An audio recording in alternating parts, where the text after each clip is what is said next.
High weight loss பண்ணணும்னு என்னென்னமோ பண்ணி பார்க்குறீங்க. அதாவது ஜிம்முக்கு போகிறீங்க, டயட் இருக்கீங்க, இன்னும் எவ்வளவோ பண்ணாலும் உங்களுக்கு வந்து வெயிட் குறையவே மாட்டேங்குது. அதுலேயும் குறிப்பாக இந்த தொப்பையை சுற்றி இருக்கக்கூடிய கொழுப்பு மட்டும் என்றைக்குமே குறைய மாட்டேங்குது அப்படின்னு வருத்தப்படுறீங்களா? கவலைப்படாதீங்க, இந்த வீடியோ உங்களுக்கு தான்.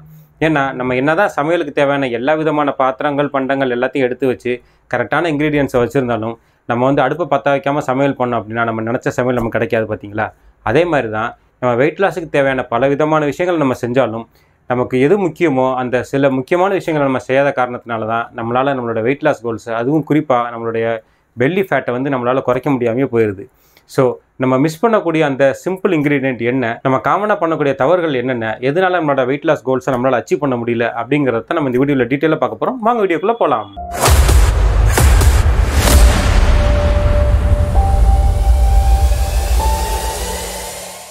வெயிட் லாஸ் நமக்கு ஒரு பெரிய சேலஞ்சாக இருக்கிறதுக்கு, அதுலேயும் குறிப்பாக இந்த வயிற்றை சுற்றி இருக்கக்கூடிய இந்த கொழுப்பு கரையாமல் இருக்கிறதுக்கு முக்கியமாக நம்ம செய்யக்கூடிய 5 காமனான மிஸ்டேக்ஸை பற்றி தான் நம்ம இந்த வீடியோவில் பார்க்க போகிறோம். மிஸ்டேக் நம்பர் 1, நம்ம ஜிம்மில் பண்ணக்கூடிய ஒர்க் அவுட்ஸ். என்ன எல்லோரும் ஷாக் ஆகிட்டிங்களா? இவ்வளோ நாள் எல்லா வீடியோலையும் ஜிம்முக்கு போங்க அப்போ தான் வெயிட் லாஸ் பண்ண முடியும்னு சொல்லிட்டு இன்றைக்கி அதுதான் வந்து வெயிட் குறையாததுக்கான காரணம் அப்படின்னு சொல்கிறானே அப்படின்னு பார்க்குறீங்களா? ஜிம்மில் போய் நம்ம என்ன ஒர்க் அவுட் பண்ணுறோம் அப்படிங்கிறதாங்க முக்கியம். இந்த வெயிட் லாஸ் பண்ணணும்னு நினைக்கிறவங்க, அதுலேயும் குறிப்பாக இந்த தொப்பையை குறைக்கணும்னு நினைக்கிறவங்க வந்து ஜிம்முக்கு போய் என்ன பண்ணுவாங்க அப்படின்னா க்ரன்ச்சஸ் மட்டுமே பண்ணுவாங்க. அதுவும் க்ரன்ச்சஸ்லேயே பார்த்தீங்கன்னா 40 விதமான க்ரன்ச்சஸ் இருக்குது. இந்த 40 க்ரன்ச்சையும் வந்து மாற்றி மாற்றி அதே பண்ணிக்கிட்டு இருப்பாங்க. ஆனால் அவங்க மனசில் என்ன தோணும் அப்படின்னா, நம்ம தான் வந்து வயிற்றுக்கு வந்து இவ்வளோ ஒர்க் அவுட் பண்ணுறோமே, ஸோ ஆனால் அந்த வயிறு குறையவே மாட்டேங்குது ஏன் அப்படிங்கிறதா வந்து அவங்களுக்கு ஒரு புரியாத புதிராகவே இருக்கும். ஒரு அடிப்படையான விஷயத்தை நல்லா தெரிஞ்சுக்கங்க. நம்ம எந்த இடத்துக்கு ஒர்க் அவுட் பண்ணுறோமோ அந்த இடத்துல இருக்கக்கூடிய மசில்ஸ் வந்து நமக்கு ஸ்ட்ராங் ஆகுமே தவிர அந்த இடத்துல இருக்கக்கூடிய கொழுப்புகள் மட்டும் குறையும் அப்படிங்கிறதுக்கு எந்த கேரண்டியுமே கிடையாது. ஏன்னா ஃபேட் லாஸை பொறுத்த வரைக்கும் ஒரு பர்டிகுலர் இடத்துல இருக்கக்கூடிய கொழுப்பை மட்டும் குறைக்க முடியும் அப்படிங்கிறது ஒரு மித். ஸ்பாட் ரிடக்ஷன் அப்படிங்கிற ஒரு கான்செப்டே ஃபேட் லாஸில் கிடையவே கிடையாது. ஏன்னா ஃபேட் வந்து நம்ம உடம்புல எல்லா இடத்துலையுமே தான் சேர்ந்துருக்கு. ஸோ நம்ம உடம்பு வந்து எப்போ ஃபேட்டை பர்ன் பண்ண ஆரம்பிக்குதோ அது ஒரு பர்டிகுலர் இடத்துலேருந்து ஃபேட்டை மட்டும் எடுத்து பர்ன் பண்ணாது. உடம்புல இருக்க எல்லா இடத்துலையும் இருக்கக்கூடிய ஃபேட்டை தான் அது குறைக்கும். இதில் வந்து ஃபர்ஸ்ட் இன் லாஸ்ட் அவுட் அப்படின்னு ஒரு சிஸ்டம் சொல்லுவாங்க இன்ஜினியரிங்கை பொறுத்த வரைக்கும். அதாவது நம்ம வந்து ஒரு 10 பொருள் அடுக்கி வைக்கிறோம்னு வைங்களேன். இப்போ இதே ஸ்கூல்லேயே வந்து நம்ம ஒரு அசைன்மெண்ட் எழுதி நம்ம வந்து சப்மிட் பண்ணுறோம் அப்படின்னா நம்ம அசைன்மெண்ட்டை பாதி எழுதியிருக்கோம் அல்லது கம்ப்ளீட் பண்ணாமல் இருக்கும் அப்படின்னா என்ன செய்வோம்னா, எத்தனை ஸ்டூடெண்ட்ஸ் அடுக்கி வச்சிருக்காங்களோ அதில் அடியில் போய் நம்ம நோட்டை வச்சுருவோம். ஏன்னா டீச்சர் திருத்தும் போது மேலாப்பில் இருந்தால் முதல்ல எடுப்பாங்க. ஸோ நம்ம நோட்டு வர்றதுக்குள்ளே பார்த்தீங்கன்னா அந்த கிளாஸ் அவர் வந்து முடிஞ்சிடும். ஸோ அடுத்த நாள் வந்து நம்ம எப்படியாவது மேக்கப் பண்ணி திருப்பி சப்மிட் பண்ணலாம் அப்படின்னு நம்ம எல்லாருமே இந்த மாதிரி சின்ன சின்ன சேட்டைகள் வந்து ஸ்கூல் படிக்கும்போது பண்ணியிருப்போம். காரணம், எந்த பொருள் வந்து ஃபஸ்ட்டு டெபாசிட் ஆகுதோ அதுதான் வந்து கடைசியாக வந்து எடுக்கப்படும். இதுதான் வந்து ஃபர்ஸ்ட் இன் லாஸ்ட் அவுட் அப்படின்னு சொல்லுவாங்க. நம்ம உடம்புல ஃபேட் அக்யூமுலேட் ஆகிறதே நம்ம தோள்களுக்கு கீழே இருக்கக்கூடிய பகுதியில் தான். அதுவும் பார்த்தீங்கன்னா நம்ம குறிப்பாக வயிற்று பகுதி இருக்குது பார்த்தீங்களா, இந்த இடத்துல தான் வந்து ஃபேட் அக்யூமுலேட் பண்ணுறதுக்கு நிறைய ஏரியா இருக்குது. ஏன்னா அந்த இடத்துல வந்து மசில்ஸ் கம்மியாக இருக்கும். அதே மாதிரி எலும்புகள் இல்லாத காரணத்தினால ஃபேட்டை வந்து நிறையா சேர்த்து வைக்கிறதுக்கு இந்த வயிற்றுப்பகுதி வந்து நம்ம உடம்புக்கு வந்து ரொம்ப ஒரு சூட்டபுளான ஸ்பேஸ். ஸோ இந்த தோலுக்கு கீழே ஃபேட்டை கொஞ்சம் கொஞ்சமாக சேர்த்து வச்சுக்கிட்டே வரும். அதனால தான் பார்த்தீங்கன்னா நம்ம வயிற்றுப்பகுதி வந்து அப்படியே வீங்கிக்கிட்டு தொப்பை வந்து பெருசாக தெரியுது. இது நாளாக நாளாக பார்த்தீங்கன்னா எப்போல்லாம் வந்து வயிற்றில் சேமிக்க முடியாத அளவுக்கு வந்து ஃபேட்டு ஜாஸ்தி ஆகுதோ அப்போ தான் பார்த்தீங்கன்னா நம்ம ரத்த நாளங்கள், அதாவது நம்மளுடைய ஆர்ட்ரிஸ் அண்ட் வெயின்ஸ் அப்படின்னு சொல்லுவோம் பார்த்தீங்களா, இந்த மாதிரி இடங்கள்ல வந்து கொழுப்பை சேர்த்து வைக்க ஆரம்பிக்கும். அதுக்கு முன்னாடி வந்து நம்மளுடைய ஆர்கன்ஸில் சேர்த்து வைக்கும், அதாவது லிவரில் வந்து சேர்த்து வைக்கும். இப்படியே கொஞ்சம் கொஞ்சமாக வந்து ஃபேட்டு நம்ம உடம்பு ஃபுல்லாக கலந்து கடைசியாக அது நம்ம இதயத்தை போய் அடைச்சி அது வந்து நமக்கு ஹார்ட் அட்டாக்காக வரும். ஸோ நம்ம உடம்புல நம்ம தோலுக்கு கீழே முதல்ல சேர்த்து வைக்கிது பாருங்கள், இந்த ஃபஸ்ட்டு இன் ஆகிற இந்த இடம் தான் வந்து லாஸ்ட்டாக அவுட் ஆகும். ஸோ மற்ற இடங்கள்ல இருக்கிற ஃபேட்டை எல்லாம் கொஞ்சம் கொஞ்சமாக கம்மி பண்ணி கடைசியாக தான் நம்ம தோலுக்கு கீழே இருக்கக்கூடிய ஃபேட்டை வந்து நம்ம உடம்பு எடுத்து பர்ன் பண்ண ஆரம்பிக்கும். ஸோ நம்ம தொப்பையை சுற்றி இருக்கக்கூடிய ஃபேட் முதல்ல உருவாகிற ஃபேட்டும் அதுதான். அதே மாதிரி நம்ம உடம்புலேருந்து கடைசியாக குறையக்கூடிய ஃபேட்டும் அதுதான். அதனால ஜிம்முக்கு போய் நீங்கள் வெறும் ஆப் கிரன்ச்சஸ் மட்டும் பண்ணுறதுனால தொப்பையை சுற்றி இருக்கக்கூடிய கொழுப்புகள் குறையும் அப்படின்னு நினச்சிங்கன்னா அது ஒரு மிகப்பெரிய மித். ஸோ இது நம்ம ஃபேட் லாஸில் நம்ம எல்லாருமே பண்ணக்கூடிய ஃபர்ஸ்ட் மிஸ்டேக். ரெண்டாவதா ஃபேட் லாஸில் நம்ம எல்லாரும் பண்ணக்கூடிய மிஸ்டேக் என்னன்னு பார்த்தீங்கன்னா நம்மளுடைய உணவு. இந்த சாப்பாட்டு விஷயத்தில் 2 விதமான தவறுகள் வந்து நம்ம பண்ணுறோம். ஃபஸ்ட்டு ஒரு தப்பு என்ன செய்வோம் அப்படின்னா, நான் தான் ஜிம்முக்கு போகிறேனே, ஒர்க் அவுட் பண்ணுறேனே, அதனால் நான் என்ன வேணால் சாப்பிட்லாம், நான் சாப்பிட்றது வந்து நான் ஜிம்மில் போய் என்னால் ஒர்க் அவுட் பண்ணி குறைச்சிட முடியும் அப்படின்ற ஒரு மமதையில் நிறையா பேர் வந்து கொஞ்சம் நிறையாவே சாப்பிட ஆரம்பிச்சிருவோம். அதுலேயும் பார்த்தீங்கன்னா ஜங்க் ஃபுட் வந்து கொஞ்சம் அளவு இல்லாமல் சாப்பிட ஆரம்பிச்சிருவோம். இப்படி பண்ணுறது காரணம் என்னன்னு பார்த்தீங்கன்னா, நம்ம ஜிம்முக்கு போய் ஒர்க் அவுட் பண்ணி இந்த அதிகப்படியான கலோரியை குறைச்சிடலாம் அப்படின்னு ஒரு நம்பிக்கை தான். ஆனால் இந்த நம்பிக்கை வந்து ஒரு மூட நம்பிக்கை. ஏன்னா you cannot out work out a bad diet அப்படின்னு சொல்லுவாங்க. அதாவது நம்மளுடைய இன்புட்டே வந்து தப்பாக இருந்துச்சு அப்படின்னா அந்த இன்புட்டை நம்ம ஒர்க் அவுட் பண்ணி அதை வந்து கரெக்ட் பண்ணவே முடியாது அப்படிங்கிறது தான் ஃபேட் லாஸில் இருக்கக்கூடிய யதார்த்தம். ஸோ நீங்கள் ஃபேட் லாஸ் பண்ணணும் அப்படின்னு நினச்சிங்கன்னா ஃபஸ்ட்டு வந்து நம்ம ஃபேட் லாஸ் வந்து நம்ம மைண்டில் இருந்து ஆரம்பிக்குது. நான் மைண்டுன்னு சொல்கிறது நம்மளுடைய மைண்டு நம்ம சாப்பாட்டு விஷயத்தில் எந்த அளவுக்கு கண்ட்ரோலாக இருக்குதோ அதை பொறுத்து தான் நம்மளுடைய ஃபேட் லாஸ் கோல்ஸை நம்மளால் ஈஸியாக அச்சீவ் பண்ண முடியும். ஸோ ஜிம்முக்கு போகிறேன், நான் ஒர்க் அவுட் பண்ணுறேன் அப்படின்னு ஒரு காரணத்தை வச்சுக்கிட்டு நீங்கள் உங்கள் பாடிக்கு எவ்வளோ தேவையோ அதை விட அதிகப்படியான கலோரியை வந்து நீங்கள் சாப்பிடாதீங்க.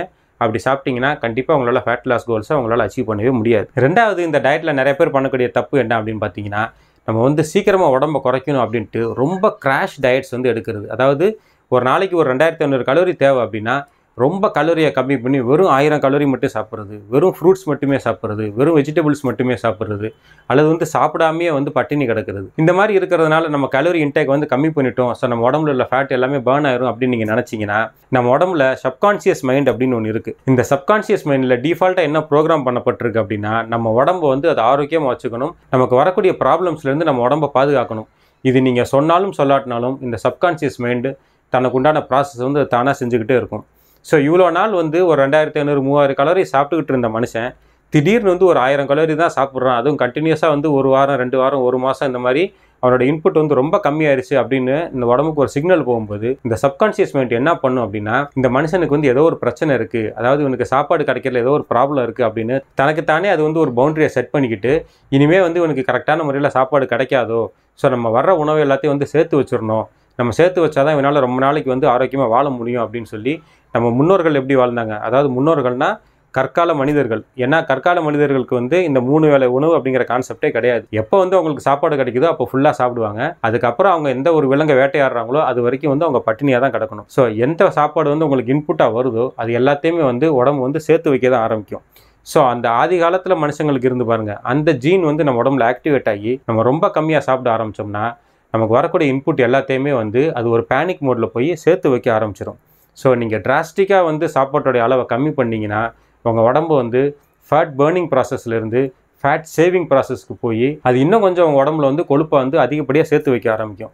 ஸோ நீங்கள் வந்து வெயிட் லாஸ் பண்ணணும் அப்படின்னு நினச்சிங்கன்னா உங்களுடைய ஆவரேஜ் கலோரி இன்புட்டில் ஒரு 10லேருந்து அதிகபட்சம் 15% மேலே நீங்கள் வந்து கலோரி இன்புட்டை வந்து கம்மி பண்ணாதீங்க. அந்த மாதிரி மாடரேட்டாக நீங்கள் குறைக்கும் போது தான் பாடி வந்து ஃபேட் பர்னிங் ப்ராசஸ் வந்து எஃபிஷியண்ட்டாக பண்ணும். அப்போ உங்களால் உங்களுடைய ஃபேட் லாஸ் கோல்ஸை ரொம்ப ஈஸியாக அச்சீவ் பண்ண முடியும். மூணாவதாக நிறைய பேர் பண்ணக்கூடிய தப்பு என்ன அப்படின்னா, ஸ்லீப் அண்ட் ஸ்ட்ரெஸ். இதை வந்து ரொம்ப கேஷுவலாக எடுத்துக்கிறது. ஒரு நாளைக்கு 8 மணி நேரம் தூக்கம் வந்து மஸ்ட். இதில் வந்து எந்த காம்ப்ரமைஸுமே கிடையாது. சில தவிர்க்க முடியாத காரணங்கள்னால இன்றைக்கி நீங்கள் 7 மணி நேரம் தூங்குறீங்க அப்படின்னா அதை வந்து அடுத்த நாள் நீங்கள் 9 மணி நேரமாக தூங்கி உங்களுடைய வீக்லி ஆவரேஜ் 8 மணி நேரம் வருதா அப்படிங்கிறத நீங்கள் என்றைக்குமே என்ஷூர் பண்ணணும். ஏன்னா உங்களுடைய ஸ்லீப் கரெக்டாக இருந்தால் தான் உங்கள் பாடியில் சுரக்கக்கூடிய ஹார்மோன்ஸோட அளவு வந்து ப்ராப்பராக மெயின்டைன் ஆகும். அதே மாதிரி நம்ம பாடிக்கு நன்மை தரதுக்குன்னு சில ஹார்மோன்ஸ் இருக்குது. அந்த ஹார்மோன்ஸ் வந்து கரெக்டான அளவில் எப்போ சுரக்கும் அப்படின்னா நம்மளுடைய ஸ்லீப் வந்து கரெக்டான அளவில் இருக்கணும், அதுவும் கரெக்டான நேரத்தில் இருக்கணும். இது ரொம்ப முக்கியம். 8 மணி நேரம் தூங்குறது தான் அவசியம் அப்படின்னு சொல்லிட்டு நைட்டு 12 மணிக்கு படுத்து காலையில் 8 மணிக்கு எந்திரிக்காதீங்க. முடிஞ்ச வரைக்கும் காலையில் 5 மணிக்கு எந்திரிக்கிறது ஒரு வழக்கமாக வச்சுக்கோங்க. அந்த 5 மணிக்கு எந்திரிக்கிறத கால்குலேட் பண்ணி நைட்டு ஒரு 8:30 9 மணிக்கெல்லாம் தூங்குறதையும் ஒரு வழக்கமாக வச்சுக்கோங்க. ஸோ சீக்கிரமாக தூங்கி சீக்கிரமாக எந்திரிச்சு கரெக்டாக அந்த 8 மணி நேரம் தூக்கத்தை நம்ம மெயின்டைன் பண்ணால் தான் நம்ம பாடியால் இந்த ஃபேட் லாஸ் ப்ராசஸை கரெக்டான முறையில் செய்ய முடியும். ஏன்னா நம்ம பாடிக்கு உள்ள ஒரு இன்டர்னல் கிளாக்குன்னு ஒன்று இருக்குது. அதுக்கு பேர் வந்து சிர்காடியன் ரிதம் அப்படின்னு சொல்லுவாங்க. இந்த சிர்காடியன் ரிதமை நம்ம கரெக்டான முறையில் ஃபாலோ பண்ணால் தான் நம்மளுடைய ஃபேட் லாஸ் கோல்ஸை நம்மளால் சுலபமாக அச்சீவ் பண்ண முடியும். ஸோ தூக்கத்தில் வந்து நீங்கள் என்றைக்குமே காம்ப்ரமைஸ் பண்ணாதீங்க. அடுத்து இந்த தூக்கத்தோடு சேர்ந்து நம்ம இக்னோர் பண்ணக்கூடிய இன்னொரு விஷயம் என்ன அப்படின்னு பார்த்தீங்கன்னா ஸ்ட்ரெஸ். ஆஃபீஸில் இருக்கக்கூடிய ஸ்ட்ரெஸ்ஸை வீட்டுக்கு கொண்டு வர்றது, வீட்டில் இருக்க ஸ்ட்ரெஸ்ஸை ஆஃபீஸுக்கு கொண்டு போகிறது, ஃப்ரெண்ட்ஸுக்குள்ளே இருக்க ஸ்ட்ரெஸ்ஸை வந்து ஃபேமிலியில் கொண்டாந்து காமிக்கிறது, இப்படின்னு நம்ம ஸ்ட்ரெஸ்ஸை வந்து நம்ம கூடவே வந்து எடுத்துக்கிட்டே போகிறோம். ஸ்ட்ரெஸ் எப்போல்லாம் நம்ம உடம்புல அதிகமாகுதோ அப்போல்லாம் பார்த்தீங்கன்னா நம்ம உடம்புல கார்டிசால் அப்படிங்கிற ஒரு ஹார்மோனல் லெவல் வந்து அதிகமாகும். எப்போல்லாம் வந்து கார்டிசால் ஜாஸ்தி ஆகுதோ அப்போல்லாம் நம்ம பாடியில் வந்து ஹங்கர் ஹார்மோன்ஸ் ஆட்டோமேட்டிக்கலாக இன்க்ரீஸ் ஆகும். ஸோ நமக்கு தெரியாமையே நம்ம தேவைக்கு அதிகமாக நம்ம சாப்பிட ஆரம்பிப்போம். அதே மாதிரி கார்டிசால் லெவல் கூட பார்த்தீங்கன்னா நம்ம பாடி வந்து ஃபேட் பர்னிங் ப்ராசஸ்லேருந்து ஃபேட் சேவிங் ப்ராசஸ்க்கு வந்து ஆட்டோமேட்டிக்காக ஸ்விட்ச் வர ஆரம்பிச்சிடும். ஸோ முடிஞ்ச வரைக்கும் உங்கள் லைஃப்பில் ஸ்ட்ரெஸ் இல்லாத மாதிரி பார்த்துக்கோங்க. அப்படியே உங்களுக்கு ஸ்ட்ரெஸ் ஏற்பட்டாலும் யோகா, மெடிடேஷன், தாய்ச்சி அல்லது உங்களுக்கு பிடிச்ச ஃப்ரெண்ட்ஸ் கூட ஏதாவது பேசுகிறது அல்லது வந்து யார்ட்டையாவது மனசு விட்டு பேசி இந்த பிரச்சனைகளை சால்வ் பண்ணுறது எப்படின்ட்டு அந்த பிரச்சனைகளை வந்து கேரி பண்ணிகிட்டே இருக்காமல் எவ்வளோ சீக்கிரம் முடியுதோ அந்த பிரச்சனையை சால்வ் பண்ணுறதுக்கு உண்டான சொல்யூஷன்ஸ் நோக்கி நகருங்க. அந்த பிரச்சனையிலேருந்து சீக்கிரமாக வெளியே வர பாருங்கள். அப்படி நீங்கள் ஸ்ட்ரெஸ் இல்லாமல் இருந்தால் தான் உங்களுடைய ஃபேட் லாஸ் கோல்ஸை உங்களால் ஈஸியாக அச்சீவ் பண்ண முடியும். நாலாவதாக நம்ம பண்ணக்கூடிய மிஸ்டேக், இதுவும் ஜிம்மு சம்மந்தப்பட்டதான். வெயிட் லாஸ் பண்ணணும் அல்லது ஃபேட் லாஸ் பண்ணணும் அப்படிங்கிற ஆர்வத்தில் நிறைய பேர் வந்து வெறும் கார்டியோ ஒர்க் அவுட்ஸ் மட்டுமே பண்ண ஆரம்பிப்பாங்க. ஸோ இப்படி கார்டியோ ஒர்க் அவுட்ஸ் பண்ணும்போது நம்ம பாடியில் இருக்கக்கூடிய கலோரி பேர்ன் ஆகுது அப்படிங்கிறது எந்த மாற்று கருத்துமே கிடையாது. ஆனால் வெறுமன கார்டியோ ஒர்க் அவுட்ஸ் மட்டுமே நம்ம பண்ணிக்கிட்டு இருந்தோம் அப்படின்னா ஃபேட் லாஸ் ஆகிறதோட சேர்ந்து நம்ம உடம்புல வந்து மசில் லாஸ் ஆகிறதுக்கான சான்சஸும் நிறையா இருக்குது. ஏன்னா நம்ம பாடியில் வந்து கிளைக்கோஜன் ஸ்டோர்ஸ் அப்படின்னு சொல்லிட்டு கொஞ்சம் எனர்ஜி வந்து ரிசர்வாக நம்ம உடம்பு வச்சிருக்கோம் எப்போவுமே. உதாரணத்துக்கு நீங்கள் ஒரு வண்டி எடுத்துக்கிட்டீங்க அப்படின்னா அந்த வண்டியில் பெட்ரோல் இருக்கிற வரைக்கும் தான் ஓடும். பெட்ரோல் காலி ஆயிடுச்சுன்னா வண்டி இம்மீடியட்டாக ஸ்டாப் ஆயிரும். ஆனால் நம்ம உடம்புல பார்த்தீங்கன்னா நம்ம சாப்பிட்டுக்கிட்டே இருந்தால் தான் நம்மளால் வேலை பார்க்க முடியும் அப்படின்னு கிடையாது. ஏன்னா நம்ம பாடி நம்ம எதை சாப்பிட்றோமோ அது வந்து கிளைக்கோஜன் அப்படிங்கிற பேரில் நம்ம மசில்ஸில் வந்து ஸ்டோர் பண்ணி வச்சுருக்கோம். இந்த ஸ்டோர்டு எனர்ஜியால் தான் நம்ம வந்து சாப்பிட்டு ஒரு 5-6 மணி நேரம் வரைக்கும் நம்மளால் வந்து ப்ராப்பராக இயங்க முடியுது. ஆனால் இந்த ஸ்டோரேஜ் எனர்ஜி நம்ம கண்டினியூஸாக கார்டியோ ஒர்க் அவுட் பண்ணுறோம் அப்படின்னா கிட்டத்தட்ட ஒரு 1 மணி நேரத்துலேருந்து 1.5 மணி நேரம் வரைக்கும் தான் இந்த ஸ்டோர்டு எனர்ஜியை வந்து நம்மளால் வந்து யூஸ் பண்ண முடியும். அதுக்கு மேலே நம்மளால் ஒர்க் அவுட் பண்ணுறதுக்கு நம்ம பாடியில் வந்து எனர்ஜியை சேர்த்து வைக்கக்கூடிய கெப்பாசிட்டி நம்ம உடம்புக்கு கிடையாது. அப்போ நம்ம பாடி என்ன செய்யும் அப்படின்னா இம்மீடியட்டான எனர்ஜி தேவைக்கு நம்மளுடைய மசில்ஸை பிரேக் பண்ணி அதுலேருந்து எனர்ஜியை வந்து இந்த ஒர்க் அவுட்ஸ்க்கு வந்து அது சப்ளை பண்ணும். ஸோ கார்டியோ ஒர்க் அவுட்ஸ் பண்ணுற பல நேரங்களில் நம்ம உடம்புல கிளைக்கோஜன் ஸ்டோர் வந்து கரெக்டான அளவு இல்லைன்னா நம்ம பாடி வந்து ஃபேட்டை பர்ன் பண்ணுறதுக்கு பதிலாக நம்ம மசில்ஸை தான் வந்து வேகமாக பர்ன் பண்ணி அதுலேருந்து வந்து அது எனர்ஜியை எடுத்துக்கிறோம். ஸோ நீங்கள் வெறுமன கார்டியோ மட்டுமே பண்ணிக்கிட்டு இருந்தீங்கன்னா உங்கள் உடம்புல வந்து மசில் லாஸ் ஆகிறதுக்கான வாய்ப்புகள் நிறையா இருக்குது. ஸோ நீங்கள் ஒர்க் அவுட் பண்ணும்போது வாரத்துக்கு குறைஞ்சது 3 தடவையாவது நீங்கள் ஸ்ட்ரெங்க் ட்ரைனிங் பண்ணுறதை ஒரு வழக்கமாக வச்சுக்கோங்க. அதாவது நீங்கள் ஒரு 3 தடவை கார்டியோ ஒர்க் அவுட்ஸ் பண்ணுறீங்க அப்படின்னா ஒரு 3 தடவை வந்து ஸ்ட்ரெங்க் ட்ரைனிங் பண்ணணும். இப்படி கார்டியோ அண்ட் ஸ்ட்ரெங்க் இது ரெண்டையும் கலந்து பண்ணும்போது தான் இந்த கார்டியோனால் ஏற்படக்கூடிய மசில் லாஸை வந்து இந்த ஸ்ட்ரெங்க் ட்ரைனிங் வந்து ப்ரிவென்ட் பண்ணும். அதே மாதிரி நம்ம உடம்புல அடிஷ்னலாக மசில் பில்டப் பண்ணுறதுக்கு இந்த ஸ்ட்ரெங்க் ட்ரைனிங் வந்து ரொம்ப பயனுள்ளதாக இருக்கும். எந்த அளவுக்கு நம்ம உடம்புல மசில் ஜாஸ்தி ஆகுதோ அந்த அளவுக்கு நம்ம பாடியோட மெட்டபாலிக் ரேட் வந்து இன்க்ரீஸ் ஆகும். ஸோ நம்ம சும்மா இருக்கும்போது கூட நம்ம உடம்பு வந்து அதிகப்படியான கேலரிஸை பர்ன் பண்ணுறதுக்கு, அதாவது அதிகப்படியாக நம்ம உடம்புல இருக்கக்கூடிய ஃபேட்டை பர்ன் பண்ணுறதுக்கு இந்த எக்ஸ்ட்ரா மசில்ஸ் வந்து ரொம்ப ஹெல்ப்ஃபுல்லாக இருக்கும். ஸோ நீங்கள் ஜிம்முக்கு போகிறீங்க, வெயிட் லாஸ் பண்ணுறது உங்களோட டார்கெட்டாக இருந்துச்சு அப்படின்னா எந்த அளவுக்கு நீங்கள் கார்டியோ ஒர்க் அவுட்ஸ் பண்ணுறீங்களோ அதுக்கு ஈக்குவல் இம்பார்ட்டன்ஸ் நீங்கள் ஸ்ட்ரெங்க் ட்ரைனிங்கும் கொடுக்குறதுக்கு மறந்துடாதீங்க. 5வது ரொம்ப முக்கியமானது, நிறைய பேர் பண்ணக்கூடிய தப்பு என்ன அப்படின்னா கன்சிஸ்டன்சி. இந்த வெயிட் லாஸ் பண்ணுறது, இந்த ஃபேட் லாஸ் பண்ணுறது, இந்த டயட் இருக்கிறது, இது எல்லாமே வந்து நம்ம என்னமோ ஒரு வாரத்துக்கு அல்லது ஒரு மாதத்துக்கு வந்து பண்ணால் போதும், இந்த 1 மாதத்தில் என்னோடய கோலை நான் அச்சீவ் பண்ணால் போதும் அப்படின்னு நம்ம நினைக்கிறோம். ஆனால் இது வந்து ஒரு லைஃப் லாங் சஸ்டைனபிள் ப்ராசஸாக இருக்கணும். அதனால் கன்சிஸ்டன்சி ரொம்ப ரொம்ப முக்கியம்.